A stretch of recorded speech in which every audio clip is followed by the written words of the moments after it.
If you are feeling bored, then try these DIYs. So let's start. Here I took seashell and some pista shell and cutted cardboard in palette shape and stick shell on palette shape cardboard. Also added some pearls to enhance its look, and here our first handmade palette is ready.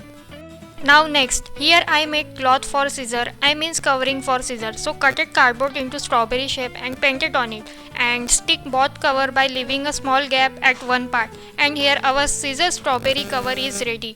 So now third DIY I made with peanut shell. So removed beans from peanut shell and colored it with different colors and made eye and nose, and it became a bird. I made so many birds and put them on branches of tree. They were looking so cute.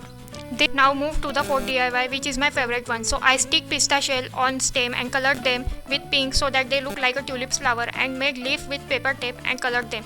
Took a santur empty box, put soil in that box and inserted all tulip and leaf inside this box. Here is the result. Last fifth DIY I made with empty mini bottle and took 3 sticks which I made from paper, colored them with black and attached empty bottle alternately on black stick and inserted artificial plant and added some paper at the base, and here our plant stand is ready. Now tell me in comment section which DIY you like the most.